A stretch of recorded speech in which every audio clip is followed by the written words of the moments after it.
Ladies and gentlemen, few days back, Trump posted something like, "Congratulations, world, it's time for peace." Do you think it's time for peace? No, it's not a time for peace. America has put a tariff on Indian ports to the extent of 25%, stating that if any country purchases, refined oil or crude oil from Russia, it would put a tariff of 100%, stretching it to, 500%. So you see how insane this is and how it could impact world trade order. So that's why we would do a deep analysis on how this could affect the Indian-US relation, how this could affect the India-Russia relation, and how this could, affect the Indian market and the people of India.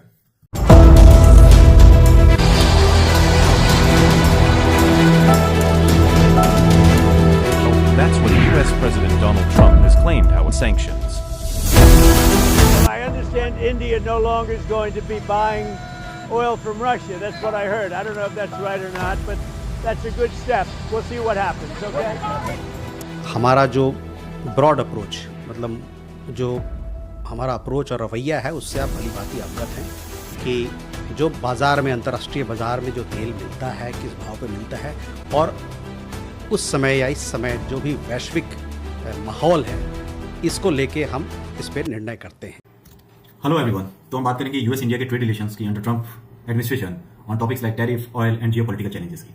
आज के agenda में हम क्या क्या cover करेंगे, तो current situation क्या है, इसका इकोनॉमिक इंपैक्ट क्या होगा, जियोपॉलिटिकल कॉन्टेक्स्ट क्या है, मतलब इंडिया पोजीशन कहाँ करता है इन रिलेशन टू यूएस, और स्ट्रेटेजिक ऑप्शंस की बात करेंगे हम।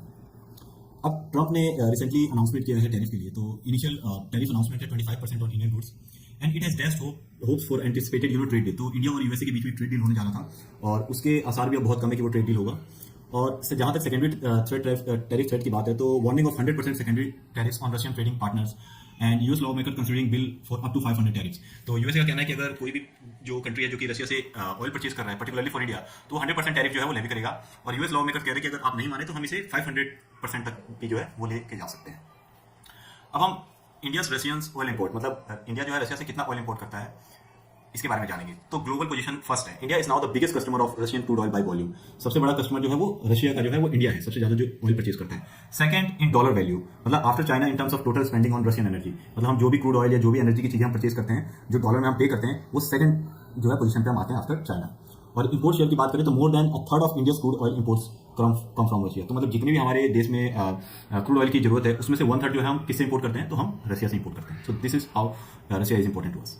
अब हम बात करेंगे तो rise of Russian oil in India's energy mix, कि क्यों हम रशियन ऑयल का जो है यूज करते हैं और कैसे शुरुआत हुई। तो हिस्टोरिकल कंटेक्स्ट की बात ले तो India has imported Russian oil for decades, मतलब बहुत साल पहले से जो इंडियन इंपोर्टर्स है वो रशिया से जो है ऑयल को परचेज करते हैं। But volumes dramatically increase after 2022। तो आपको जैसे पता है कि 2022 में रशिया और यूक्रेन का जो है वॉर इनिशिएट हुआ, तो दैट्स वाई वेस्टर्न कंट्रीज जो थे वो उन्होंने सैंक्शंस लगा दिए बहुत ज्यादा रशिया के ऊपर, और they were not purchasing Russian oil. So that's why Russia has diverted its oil supply to countries like India and China. तो हम बात करें पोस्ट यूक्रेन इन्वेजन की, तो Russia offer discounted price after western sanctions. India capitalise on opportunity to secure affordable energy. तो India को भी बहुत ज्यादा फायदा हुआ कि डिस्काउंट रेट पे हमें जो है सस्ते अमाउंट पे जो हमें तेल परचेज करने को मिल रहा था, तो इंडिया ने भी इस अपॉर्चुनिटी को बहुत ज्यादा कैपिटलाइज किया। Imports from Russia triple with in months of the invasion. तो जैसे ही रशिया ने यूक्रेन के ऊपर मिलिट्री ऑपरेशन स्टार्ट किया, तो जो इंपोर्ट्स जो इंडिया जो है इंपोर्ट जब उसने करना चालू किया, तो इट बिकेम ट्रिपल, मतलब हमने 3 गुना ज्यादा जो है परचेज करना चालू कर दिया रशिया ने।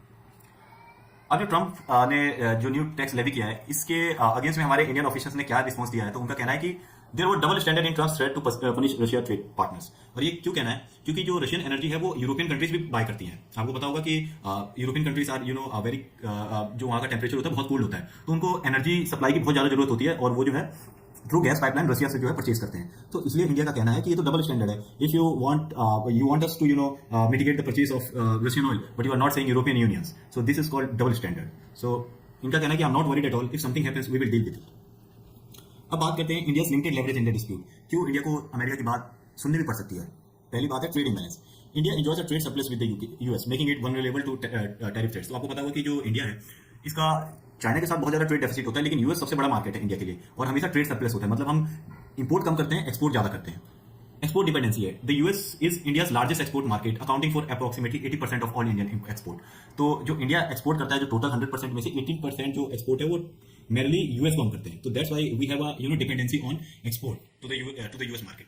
हिस्टोरिकल प्रेसिडेंट की बात करें तो इंडिया ने stop importing Iranian oil in 2019 after similar Trump tariff threats. तो एक बार ऐसा ही हुआ था कि ट्रम्प ने इंडिया को ये थ्रेट दिया था कि you have to stop Iranian purchase of Iranian oil. At that point of time India ने stopped it, but this time I don't think India is going to stop the purchase of by the Russian oil. Diplomatic vulnerability की हम बात करें तो Indian strategic autonomy में be compromise by economic consideration. So we may have to listen to United States, because it is a strong economy and if you don't listen to them we will have to face much more tariff than what has been levied right now. अगर हम बात करें तो shadow fleet phenomena को Russia जो है अपने आप को कैसे बचा सकता है.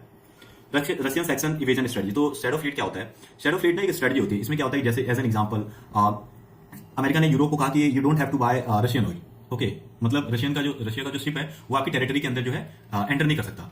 तो इसको इवेट करने के लिए, इससे बचने के लिए यूरोपियन कंट्रीज क्या कर सकती हैं कि किसी ऐसे कंट्री में रशियन शिप को जो है डॉक करा सकती है जहां पे उसकी टेरिटरी नहीं है, और वहां से फिर वो ऑयल को जो है अपने शिप के ऊपर जो है वहां से वो जो है तेल परचेज कर लेगी. तो this is called shadow fleet, shadow fleet phenomenon. अब इंडियन पोटेंशियल रिस्पांस इसमें क्या हो सकता है कि हम जो है could increase use of shadow fleet to maintain Russian oil imports. मतलब कि हम अपनी टेरिटरी में हम उसे घुसने ना दें, हम किसी और जगह जो रशियन शिप है उसको डॉक कराएं और वहां से हम जो है अपने टैंकर्स के थ्रू जो है ऑयल परचेज कर ले. तो this is called shadow fleet strategy. अब economic impact of potential tariff. अब इसका जो हमारे इकोनॉमी पे क्या क्या इफेक्ट पड़ेगा उसकी बात करते हैं. तो एक्सपोर्ट सेक्टर की बात करते हैं कि industries like textile, pharmaceutical and IT services would face significant pressure. हम बहुत सारी चीजों को जो है एक्सपोर्ट करते हैं, तो किसी भी चीज को एक्सपोर्ट करने के लिए ज्यादातर जो है हम वाटर का रूट लेते हैं. और वाटर का अगर हम रूट लेते हैं तो जो हमें ऑयल की जरूरत पड़ेगी, क्रूड ऑयल की जरूरत पड़ेगी ताकि हम शिप को मूव कर सकें, और उसका जो प्राइस अगर इंक्रीज होगा तो हमारे प्रोडक्ट का प्राइस भी ऑटोमेटिकली इंक्रीज हो जाएगा. करेंसी इंपैक्ट की बात करें तो Indian rupee would likely face devaluation pressure affecting import cost. GDP growth की बात करें तो 0.5 to 1% का जो है हमें टैरिफ की वजह से स्लो डाउन हमारी इकोनॉमी हो सकती है. इन्फ्लेशन की बात करें तो reduced oil imports could increase energy cost through the economy. तो अगर हम इंपोर्ट को कम करते हैं क्रूड ऑयल का, तो जो प्राइसेस है हमारे कंट्री के अंदर वो इन्फ्लेट होंगे. जैसे कि पेट्रोल अगर 90 रुपीज है तो इट विल बिकम 9500. और जैसे अगर पेट्रोल की प्राइस बढ़ते हैं तो हर चीज के प्राइसेस बढ़ते हैं. आपके वेजिटेबल्स के प्राइसेस बढ़ेंगे, आपके हाउस होल्ड के प्राइसेस बढ़ेंगे, आपके केमिस्ट, हर चीज के प्राइसेस के ऊपर जो है उसका इफेक्ट पड़ता है.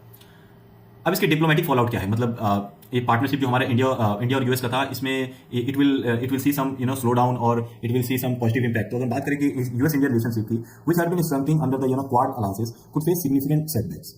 There was always a sanction of Indian society which said that US is India's best and most naturally ally. तो हमेशा से कहते थे कि यूनाइटेड स्टेट जो है वो हमारा सबसे बेस्ट एलाई है, but it is not the case.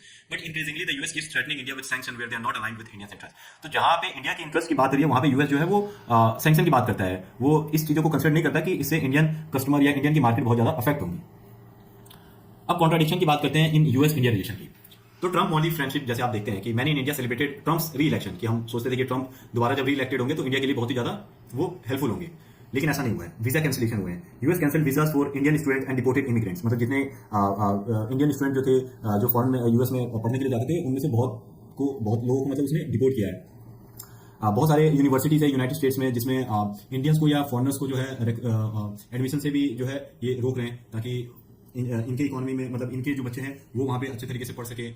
False claims on Indian Pakistan. अगर हम बात करें, Trump contradicted India by claiming to have brokered a ceasefire between India and Pakistan. जैसे कि अभी सिंदूर ऑपरेशन हुआ था, इंडिया पाकिस्तान के बीच में एक मिलिट्री ऑपरेशन हुआ था, तो ट्रम्प का कहना था कि we have said India to do ceasefire, which is not the case. India के पार्लियामेंट में भी मोदी सर ने कहा है कि nobody said us to do ceasefire. So that's why the false claims is becoming a topic for a strained relationship. और उसके बाद जैसे मोदी जी ने मना किया कि किसी का भी इंटरफेरेंस नहीं था, तो ट्रम्प ने टैरिफ की अनाउंसमेंट कर दी कि we are going to impose 25% tariff, specifically targeting India's relations with Russia.